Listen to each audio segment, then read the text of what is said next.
Actuellement, l'heure est grave, l'heure est vraiment grave. La crise de cacao persiste toujours en Côte d'Ivoire. Les paysans souffrent. Regardons la vidéo, mettez vos avis dans les commentaires et n'oubliez pas de vous abonner. Camarades un peu d'Afrique, écoutons ensemble cette vidéo.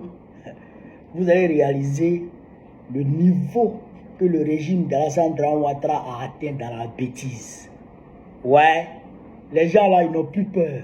Les gens là, ils n'ont plus honte. Tiens, on peut ridiculiser une nation comme ça. On écoute, on partage et on like. On est parti chez Camarades d'Afrique. Aujourd'hui, on a tenu une réunion avec le ministre, avec DG de Conseil Café Cacao, avec tous les producteurs qui sont à Ouya Café Cacao. Les réunions, ça s'est bien passé. Ça a entendu que le reste des stocks qui sont dans la main de nos producteurs, ça sera acheté. Donc nous, on est très contents. On dit merci au président de la République, on dit merci au ministre de l'Agriculture et DG de Conseil Café Cacao. C'est une résolution vraiment qui nous va droit au cœur. Si c'est réalisé, je pense que c'est quelqu'un, il tient son parole. Ça sera réalisé. On n'a pas de problème avec le prix 1200. Nous-mêmes, on pensait que le gouvernement allait donner 900 francs. Seront le prix CAF. Si le gouvernement il nous a donné 1200, il a fait un grand effort. Nous, on tient seulement à dire merci au président de la République pour le prix. Nous-mêmes, on est prêts à accompagner le gouvernement pour sensibilisation à partir de semaine prochaine. Le message que je peux lancer à l'endroit des producteurs.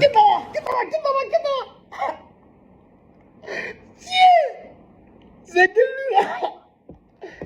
C'est que lui encore. C'est qu'à déjà quitté. Mais Dra, où tu as levé lui? Tiens! Donc, le fait de casser le prix du cacao à 1200 là. Tiens! Dra Ouattara a fait un effort. Il pourrait même donner 900. Et puis eux, ils allaient être contents. Tiens! Non, c'est pas possible. Tiens! Attends! Il y a des gens comme ça qui existent dans ce monde-là. Il y a des gens qui... Si on a déjà quitté, il y a des gens comme ça qui existent dans ce monde. Il y a comment il a arrêté. On dirait joker. Tiens! J'ai dit, je suis choqué. Et puis, ils ont publié cette vidéo sur la page officielle du ministère de l'Agriculture. Ça là, quelqu'un qui s'est réjoui du fait qu'on ait cassé le prix de 57% de 2800. Ils ont chuté, ils ont fait chuter le prix à 1200. Et lui, il est tellement content de cela. Il dit merci au président. Et il dit que le président même pourrait diminuer jusqu'à 900. Tiens! Ouais. Isaka, tu as fait fort. Frère, il faut savoir que l'OIA, Organisation Interprofessionnelle Agricole, ils ont créé ça en août 2025, juste avant la campagne. Et ça a été officialisé en décembre 2025, quand les problèmes ont commencé sur le terrain. Vous comprenez? Donc, ça veut dire que c'est un pantin de chez une marionnette, de Bruno Nabadie Kone et de Yves Vraiment Kone. C'est-à-dire, Bruno Nabadie Kone, le gendre de la Sandra Ouattara, très important de le préciser, le mari de la nièce de la Sandra Ouattara, et Yves Vraiment Kone, qui est un ancien rebelle. Vous comprenez ça? C'est leur marionnette qui est là comme ça. Vous comprenez ça? Mais tu demandes aux gens de se calmer, de se réjouir. Mais va donner leur argent. Va donner l'argent des gens sur le terrain. Il y a des planteurs qui, depuis octobre, on a pris leur cacao, on leur avait reçu à raison de 2800. Frère, octobre, novembre, décembre, janvier, février, mars, avril, on rentre dans le 7e mois. Ils n'ont pas reçu les guerres. Or, ils n'ont pas d'autres activités. Ils vivent que de ça. Ils n'ont pas moyen de voir, ils n'ont pas moyen de besoin. Et tu leur demandes de se calmer. Vendez leur argent. En réalité, c'est parce que les planteurs ont fait bouger les livres. Frère, c'est le vendredi dernier, Kone Moussa a mobilisé près de 20 000 personnes au niveau de Bioko. Près de 20 000 personnes. Au même moment, les manifestations, des rencontres étaient en cours au niveau de tous les lieux. Là-bas, ils ont réuni près entre 500 à 1000 personnes. Donc, ça les a dérangés, ça les a désorientés, ça les a déstabilisés. Donc, ils organisent une réunion hélico-presso ce lundi-là pour nous envoyer ce joker afin qu'ils viennent, c'est-à-dire que gesticuler devant les gens. Qui te calcule? Nous, on est avec le code de Moussa là. C'est ce que j'ai dit. J'ai dit, si les planteurs se lèvent, s'ils se lèvent eux-mêmes, ils auront à leur côté Babo Kone. Et ils auront à leur côté, c'est-à-dire que des gens qui sont tapis dans l'ombre et qui sont prêts à les soutenir. Ça, c'est clair dans le combat. Mais c'est un cas d'extrême injustice. On ne peut pas accepter ça. On ne peut pas accepter ça. Les gens ont mis dans la brousse. Ils ont pris crédit pour pomper leur champ, leur plantation. Ils ont pris crédit pour nourrir leur famille pendant 1 an. Et c'est sur le cacao là qui compte pour rembourser toutes ces dettes là. Et toi, tu viens leur raconter des conneries. Et en réalité, aujourd'hui, ce qu'ils veulent faire, le stock qui a été inventorié là, ils veulent payer plus de la moitié à 1200. Mais qui fait ça? Qui fait ça? C'est Loïc Folorou. Je vous le dis toujours. C'est le fils de la femme de Dramane Ouattara. Mais Loïc Folorou, c'est quoi son entreprise? Loïc Folorou il est le patron de Africa Sourcing.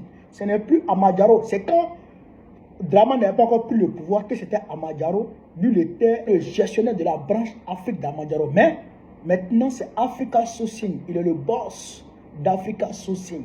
C'est lui qui gère la filière cacaoyère en Côte d'Ivoire. C'est le boss. Africa Sourcing. Et c'est lui qui est le boss de NCI. Mais il ne s'arrête pas là. Il est le boss du cacao. Il est le boss de NCI. Mais il est aussi le boss chez Cameroun d'Afrique de Ivoris Cashin. Ivoris Cashin Nut.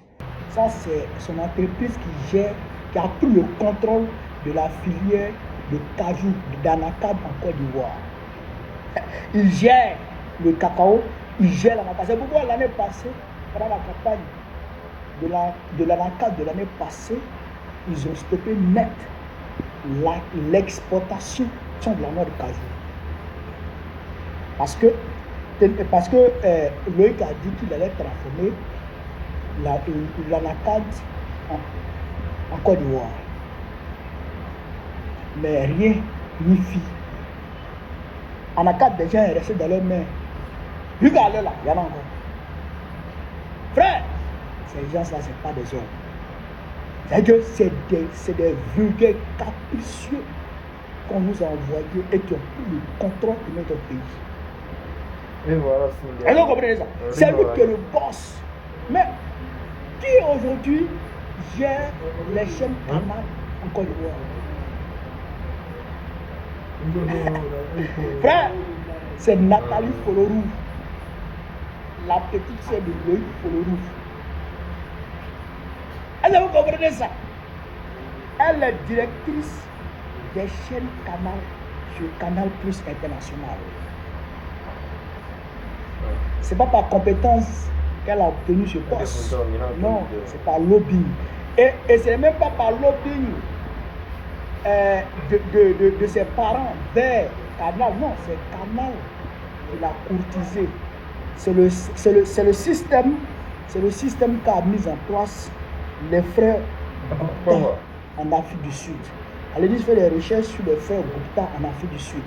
C'est à cause d'eux que le président Zuma a été condamné pour corruption en Afrique du Sud. Allez faire les recherches, vous allez voir. Les grosses entreprises emploient les enfants des présidents pour s'attirer les faveurs des présidents. Si tu prends l'enfant de Grand Ouattara et le nommer comme directeur de ton entreprise, et tous les marchés dans le sillage de ton entreprise te seront acquis. Voilà comment on l'a embauché à ce niveau. Vous comprenez ça? Ces bâtards contrôlent tout. Ils contrôlent la Côte d'Ivoire. Ils contrôlent la Côte d'Ivoire. Et ça, il faut qu'on vous le dise. C'est pourquoi aujourd'hui, ils ont chassé Kajil, ils ont chassé Olam, ils ont chassé Barry Kalebo, ils ont chassé 6 géants du cacao, comment dirais-je, en Côte d'Ivoire. Ils les ont chassés. Et le petit, là, lui seul, il fait comme bon lui semble. Je vous ai dit que c'est lui qui a chassé Adjouani. Et il a ramené Bruno Nabagné Koné. Et si Bruno Nabagné Koné ne fait pas ce qu'il veut, il va changer Bruno Nabagné Koné pour mettre celui qui lui veut. C'est le boss. Ouais, c'est le boss. C'est lui qui tient la Côte d'Ivoire. Un petit bâtard.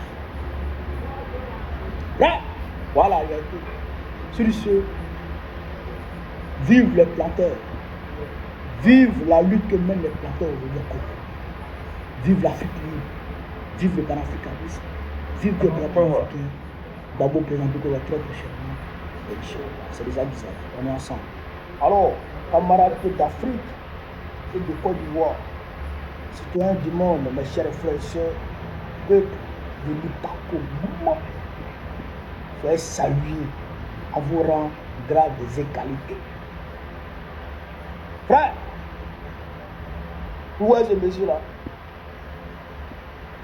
Eh bien, c'est un dozo. Généralement, les dozos, c'est des chasseurs traditionnels qui vont en brousse pour aller chasser du gibier. Et pour nous ramener ça, à ceux qui aiment manger la viande de brousse. Moi-même, j'aime manger la viande de brousse. C'est agouti même que moi je préfère. Tête d'agouti dans sauce graine. Ah non, ça c'est trop bon. Moi j'aime ça beaucoup.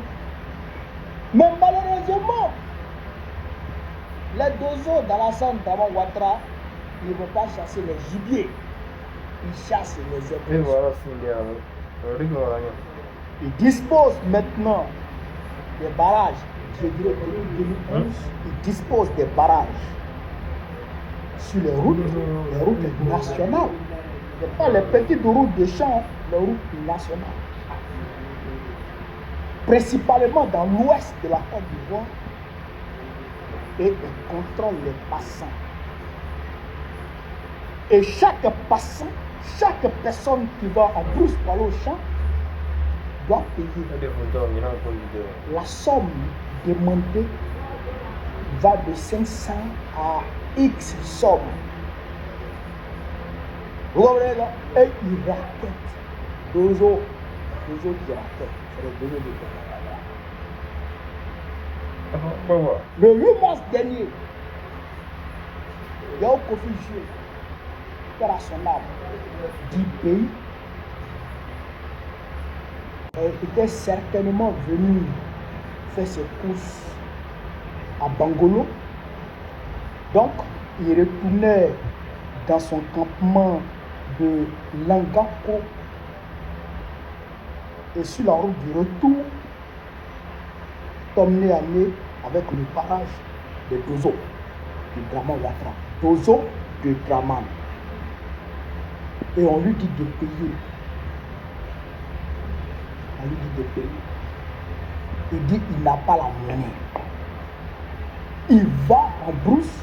Et comme c'est lui qui vient faire le marché, c'est lui qui vient faire les courses en ville tous les jours, quand il revient, il va payer pour le 8 mars et le jour où il viendra.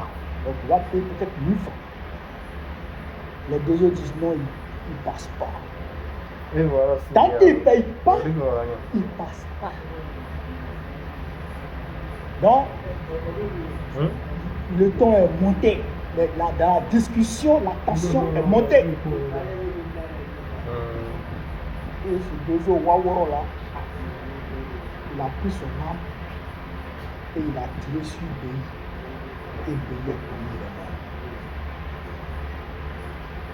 dedans. Dozo de Dama Ouattara.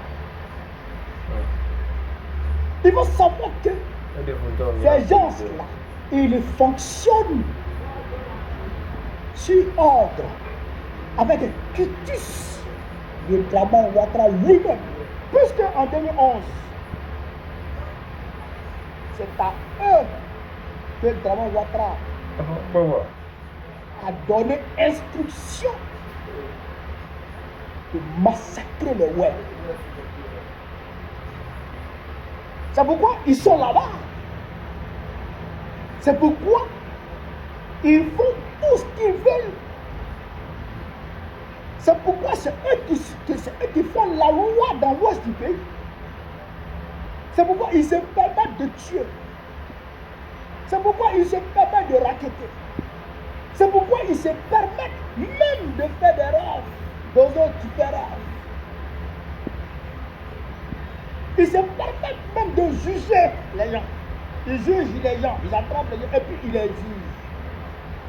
Les Dozo là dans l'ouest. Dozo, puisque Dramane leur a donné le de le faire, ils le font depuis 2011. C'est les éléments d'Amadé Ourébi qui sont là. C'est Amadé Ourébi qui a été reconnu coupable de crimes contre l'humanité à l'ouest. C'est ces éléments-là qui sont là. Ce sont eux qui ont perpétré le massacre de l'ouest. Revenez là. Ça là, si on ne se lève pas contre ça, elle ça va marcher. Depuis quand vous avez vu que l'on quitte le paradis pour aller en enfer? Non, de vous à moi. Depuis quand vous avez vu que l'on quitte le paradis pour aller en enfer? L'on laisse le bonheur pour le malheur. Je crois que ce n'est pas possible. Mais c'est en Côte d'Ivoire qu'on peut voir que les militants de M. Ouattara quittaient le bonheur pour rejoindre, n'est-ce pas, les malheurs. On nous parle de croissance à 2 chiffres. On nous dit qu'en Côte d'Ivoire, il coule le miel et le lait. On nous dit en Côte d'Ivoire, c'est devenu un pays paradisiaque. On fait des découvertes des gisements baleines. Mais aujourd'hui, là, en Côte d'Ivoire, les Ivoiriens tirent le diable par la queue. Les militants de M. Ouattara fuient la Côte d'Ivoire. Dernièrement, le ministère français des Affaires de l'Intérieur, a dévoilé les chiffres de 2025. Les Ivoiriens sont les premiers en France actuellement, là, en Afrique subsaharienne, devant le Sénégal et tous les autres pays, le Mali et autres. Les Ivoiriens sont les premiers. Les Ivoiriens fuient la Côte d'Ivoire en masse. Quand vous venez en Europe, là, le visage de la France a changé. Pourquoi la jeunesse ivoirienne fuit le pays? Frères et sœurs, là où je vous parle là, c'est devenu compliqué. L'Union européenne vient de prendre une décision drastique. Cette fois-ci là, vous avez vu ce que Donald Trump a fait aux États-Unis avec ce qu'on appelle ICE, où il rentrait dans les maisons pour récupérer les gens là. C'est ce que l'Union européenne a voté en Europe. Il faut partager cette vidéo pour que ça arrive.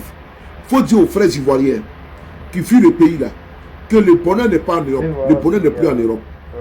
Le bonheur se trouve dans notre continent africain. Quand nous avons des présidents qui ont fait pratiquement près de 100 ans au pouvoir, au Congo-Brazzaville, au Cameroun, quand vous avez en Guinée équatoriale, quand vous avez des présidents qui confisquent le pouvoir, quand vous avez des présidents qui hypothèquent l'avenir de la jeunesse, en Côte d'Ivoire, au Bénin et dans d'autres pays, j'en passe. Quand vous avez ces présidents-là, mais il y a un problème. Quand la démocratie est mise à mal, quand la jeunesse n'a plus de porte de sortie, quand la jeunesse aujourd'hui, ça donne à la loisibilité, quand la jeunesse, ça donne à la facilité, quand l'école n'est plus une garantie de l'ascension sociale, quand le parcours scolaire débouche à quoi? À tenir des cabines téléphoniques, on doit se poser les vraies et les justes questions. Écoutez ici un avocat qui va vous parler. Partagez cette vidéo, parce qu'il faut dire aux jeunes Ivoiriens, les militants de M. Ouattara, qui fuient la Côte d'Ivoire pour venir en Europe, que ce n'est même plus la peine de venir. Parce que maintenant, ils vont rentrer dans les maisons pour les prendre, dans les métros, dans les bus. Maintenant, là, tu n'as pas plus de garantie pour laisser en France. C'est devenu en Europe. C'est devenu compliqué et il vient encore de durcir. Au niveau du Parlement européen, ils vont te prendre, ils vont te mettre dans le centre de rétention. Ce n'est plus en France, hein. Ce n'est plus en Italie ou en Espagne. Ils vont t'envoyer dans un pays, soit au Pérou, soit en Uruguay, soit au Guatemala. Ils vont t'envoyer peut-être au Botswana ou bien au Rwanda, dans un centre de rétention, pour aller d'abord étudier ton dossier. 2 ans, tu seras enfermé. Et après 2 ans, on te prend, on t'envoie dans ton pays. Et là-bas, même tu n'es pas encore en prison. Les gars, est-ce que ça vaut la peine? Vous ne pouvez pas fuir la Côte d'Ivoire comme ça alors que le bonheur est là-bas. Quand vous dites que M. Ouattara a échoué, vous pensez que c'est faux. Écoutez cette vidéo-là, vous allez me dire. Écoutez la vidéo. Vous avez vu la police migratoire ICE aux États-Unis. Malheureusement, le Parlement européen va essayer de faire pareil. Bonjour, je suis maître Jonas Cerisier, avocat au barreau de Paris. Vous le savez, chez Exil et Avocat, on fait du droit du travail, du droit pénal et du droit des étrangers. Hier a été voté au Parlement européen des mesures très dures envers les personnes sans papier. Et là, ça va compliquer les choses. Déjà, plusieurs mesures. Ils ont prévu que des centres de rétention soient à l'extérieur de l'Union européenne. Donc c'est-à-dire que si vous n'avez pas de papier, on vous enverrait dans un pays que vous ne connaissez pas, dans lequel vous n'avez jamais été, pour ensuite potentiellement pouvoir vous éloigner vers le territoire d'où vous venez. Donc c'est une situation totalement incroyable où on va envoyer des personnes sans papier dans des pays qu'ils ne connaissent pas, sans repère. Deuxième mesure, le texte prévoit que les éloignements seront plus souvent forcés que volontaires. C'est-à-dire que vous avez vu les images de ICE aux États-Unis où les étrangers se font arrêter dans la rue pour se faire éloigner du territoire, placés en détention et ensuite mis dans l'avion. Eh bien, c'est une réalité qui peut voir le jour en Europe, malheureusement à cause du texte qui a été voté ce lundi. Donc, c'est un durcissement total, contraire aux droits fondamentaux, qui est en train d'être mis en place au niveau européen pour éloigner des personnes du territoire. Et on ne le répétera jamais assez. Les personnes qui reçoivent des OQTF ne sont pas des personnes dangereuses. La plupart du temps, ce sont purement des décisions administratives qui découlent d'un manque de papier, d'un manque de temps, d'une erreur parfois informatique. Car la dématérialisation des procédures de demande de titre de séjour ont rendu ces demandes encore plus compliquées parce qu'il y a des personnes qui n'ont pas accès, qui ne comprennent pas comment faire et donc qui découlent sur des décisions d'OQTF. Frères et sœurs, le message est très clair. Je pense que maintenant, là, on doit comprendre que nous avons un continent qui est riche. Un continent qui est immensément riche, qui est densément riche, qui est sauvagement riche, l'Afrique. On peut devenir des clochards, on ne peut pas souffrir dans les pays des autres à cause des papiers. Je pense qu'il est temps de nous poser les vraies questions. Il faut poser la question à M. Alassane Draman Ouattara. Pourquoi d'ailleurs, je vais prendre un exemple simple. Pourquoi M. Ouattara d'ailleurs, il laisse les hôpitaux de Côte d'Ivoire, il vient se faire soigner en Europe? C'est parce que nos hôpitaux là, le plateau technique n'est pas à la hauteur. On dit en Côte d'Ivoire, fais ce que je te dis, mais ne fais pas ce que je fais. Est-ce que M. Ouattara donne comme conseil? Il laisse les hôpitaux de la Côte d'Ivoire, il vient en Europe pour se faire soigner. Ses partisans également, ils sont obligés de mettre leur vie en danger pour venir en Europe, pour venir chercher le bonheur qui n'existe pas. Quand ils viennent en Europe, ils sont dans une situation vraiment chaotique, lamentable, catastrophique. Au niveau des papiers, ils ne s'en sortent pas. Au niveau social, ils ne s'en sortent pas. Ils deviennent des clochards en Europe. Écoutez cette vidéo-là. Le risque que les Ivoiriens prennent, les partisans de M. Ouattara pour venir en Europe, des milliers sont morts dans la Méditerranée. Des milliers ont été vendus en Libye comme des esclaves. D'autres sont morts dans le désert. Regardez cette photo-là. La semaine du mois du 2 mars. Du 2 mars 2026. Mais on a vu en Côte d'Ivoire. Qu'est-ce qu'on a vu? On a vu que le ministère des Affaires étrangères a fait rentrer des Ivoiriens, de nombreux Ivoiriens qui étaient en Algérie. Regardez les photos qui passent devant vous. Regardez les photos. C'est la triste réalité qu'elle a en Côte d'Ivoire. L'heure est grave. Écoutez cette vidéo, vous allez comprendre combien de fois le mal est profond en Côte d'Ivoire. On écoute ensemble. Même s'ils sont conscients de la dangerosité du voyage, leur détermination prend cependant le pas sur la raison. Les candidats au voyage ne se laissent pas décourager par ceux qui l'ont tenté avant eux et qui sont revenus effrayés par la certitude de la mort. Dans 2 jours, là, je suis prêt à partir même sur l'eau. Il n'y a pas l'air, mais avec ça, on sait qu'on peut arriver en Europe. En Europe, là-bas, c'est un peu, on va s'avancer. C'est pas moi, il n'a pas encore l'argent. pouvais partir tout mon village même. De Daloa à Paris ou en Italie, le chemin est long. Le nombre d'intervenants aussi. Des intervenants pour qui le business est rentable. Cela au grand désarroi de familles entières qui s'endettent la plupart du temps pour supporter les frais de voyage du fils, du frère, de la sœur ou de l'époux. J'ai pris 500 000 francs de ma maman pour voyager en Libye avec ça. C'est avec le soutien des parents. Il y a certains parents même qui vont jusqu'à enlever les enfants à l'école et puis bon, ils financent et ils font partie des enfants sur Vous voyez comment c'est triste. Les Ivoiriens, les parents même, ils vendent tout. Ils retirent les enfants de l'école pour prendre le risque pour venir en Europe. Les jeunes même, il y a un jeune qui dit que lui, s'il peut envoyer toute sa famille d'aller le faire, l'heure est grave, c'est lamentable. Mais moi, mon travail, c'est de sensibiliser pour éviter que les jeunes Ivoiriens, les jeunes Africains meurent dans la Méditerranée. Pourquoi j'ai fait une fixation sur la Côte d'Ivoire? Parce que les derniers chiffres du ministère de l'Intérieur français, ces chiffres-là sont alarmistes. Les jeunes Ivoiriens fuient par milliers la Côte d'Ivoire. Quand vous venez ici à Paris, en province partout, vous voyez que la Côte d'Ivoire s'est vide de son essence, de sa jeunesse, de son avenir. Il faut arrêter l'hémorragie. Ici, à travers cette vidéo, c'est l'illustration parfaite de l'échec de M. Alassane Dramane Ouattara. Et de mal en pis, les jeunes Ivoiriens vont souffrir en Europe. Merci.